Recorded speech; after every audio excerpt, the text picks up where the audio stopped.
It would seem that what else can surprise the human body?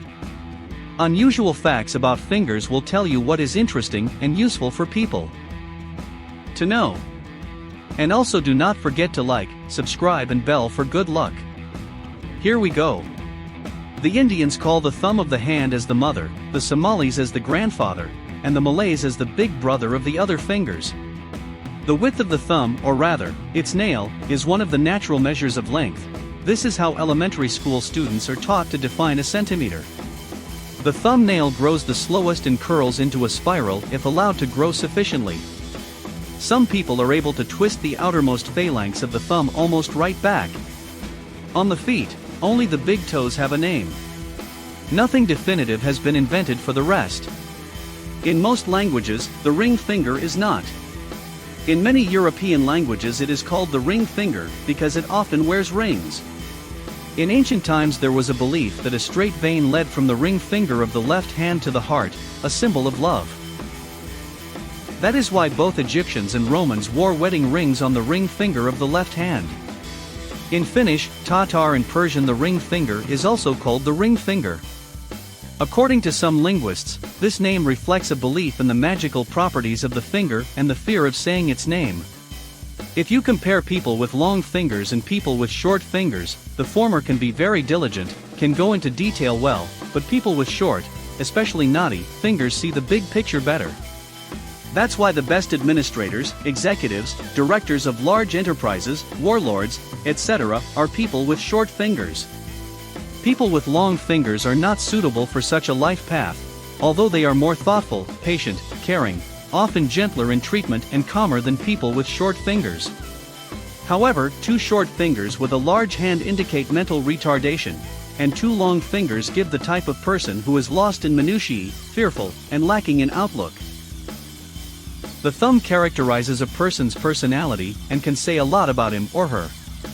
The upper joint of the thumb characterizes our will and initiative, the second joint, logic, and the third, lower joint, our heart matters. The degree of manifestation of these qualities can be judged by the length of the corresponding joints. If a person hides his thumb, in his fist, in his pocket, etc., it means he is hiding his personality or his intentions. The knot between the upper and second joints is called the independence knot, and the knot between the second and lower joints is called the symmetry knot. The more developed these nodes are, the more developed are these qualities. If the ring finger is almost as long as the middle finger, it shows that the person has a natural passion, but at the same time a very short ring finger shows a tendency to kill, especially if the finger is ugly, and has a damaged fingernail.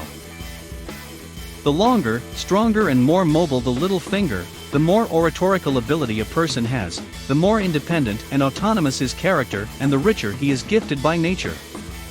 Very few people can move the little finger independently of the other fingers, while it is this ability when the little finger is well developed and long indicates the independence of our judgments and the presence of human freedom. A long little finger is one that is longer than the bend between the first, nail, joint and the second joint of the ring finger. A short little finger means little independence and inner unfreedom. People with a small pinky finger are predisposed to poetry, but often live according to someone else's orders, are not enterprising, and do not show initiative. On some hands, the index finger, ring finger, and pinky finger are somewhat curved toward the middle finger. All fingers seem to look in the middle. This indicates that the person does not set himself several goals in life, different from each other, but, on the contrary, after setting one goal, goes to it with a firm step.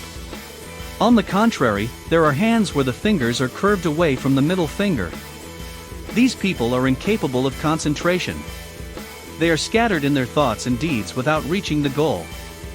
There is also some curvature of all the fingers of the hand toward the little finger, a sign of unhappiness in thought and sometimes in life. If you put your hand on the table, on some hands the fingers lie as if flat on the table, while on others the nail joints are bent up or down, looking up or down. If the fingers look up, the more the nail joints are bent back, the more curiosity is developed. At the same time, it indicates subtlety of feeling, courtesy, and, in part, wastefulness. When the upper joints are concave to the palm, there is thriftiness, reaching, depending on the sharpness of the bend, to avarice. Well-developed, mobile fingers indicate an agile mind. Fingers undeveloped, poorly bent sluggishness of mind, often stupidity. A fresh fingerprint weighs about 1/1,000,000th of a gram. It contains water, fats, proteins, and salts secreted by the skin. The finger is capable of feeling vibrations with an amplitude of 2/10,000ths of a millimeter. From the results of research by Canadian psychologists from the University of Alberta, located in Edmonton, it appears that the ratio of length of the index and ring finger may indicate the level of aggression in human behavior. So, the shorter a man's index finger compared to his ring finger, the more noisy and aggressive he is. No similar pattern was revealed for women.